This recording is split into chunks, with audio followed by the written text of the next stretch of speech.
Hindi cartoon stories. दोस्तों, ढोलकपुर नाम का एक गांव था जो कि बहुत सुंदर था।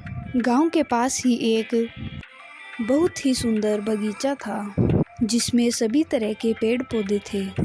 बगीचे में सुंदर सुंदर जीव जंतु, पेड़ पौधे, पशु पक्षी रहा करते थे और वे सभी आज़ादी से घूमा करते थे।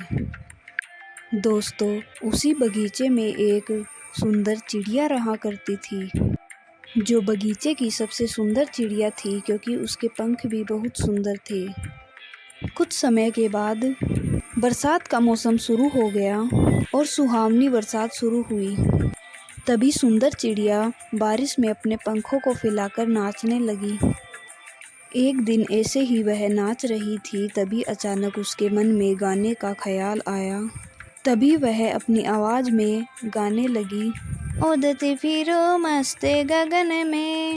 अचानक जब वह अपनी आवाज़ सुनती है तो वह बहुत निराश हो जाती है क्योंकि उसकी आवाज़ उसके जैसे सुंदर नहीं थी बल्कि कर्कश थी और भगवान को कोसते हुए वह रोने लगती है। तभी वहाँ पर उसकी दोस्त बुलबुल आ जाती है। वह उसे रोता देख पूछती है, क्या हुआ मेरी प्यारी दोस्त, तुम रो क्यों रही हो, क्या बात है?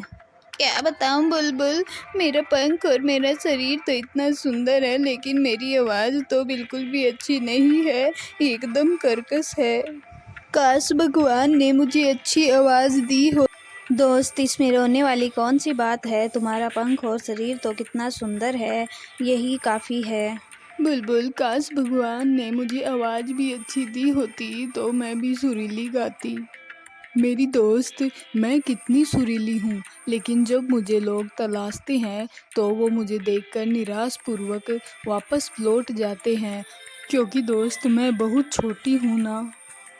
तो दोस्त, सोचने वाली बात तो यह है कि कोई मीठा चाहे सुरीला कितना भी हो लेकिन तुम्हारे जैसे पंख और सुंदरता किसी की भी नहीं है। फिर भी मैं तो सारे दिन गाना गाते रहती हूँ और आनंद में जीवन जीती हूँ। ऐसा कहकर बुलबुल उड़ जाती है।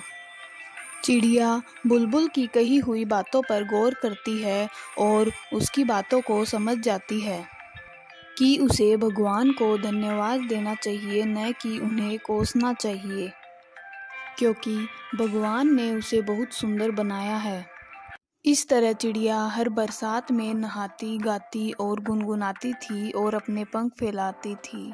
और फिर कभी चिड़िया ने भगवान को कोई शिकायत नहीं की और वह उन्हें हरदम धन्यवाद कहती थी। तो बच्चों, इस कहानी से हमें सीख मिलती है कि हमारे पास जो कुछ भी है हमें उसी में ही संतुष्ट होना चाहिए, भगवान को शिकायत नहीं करनी चाहिए।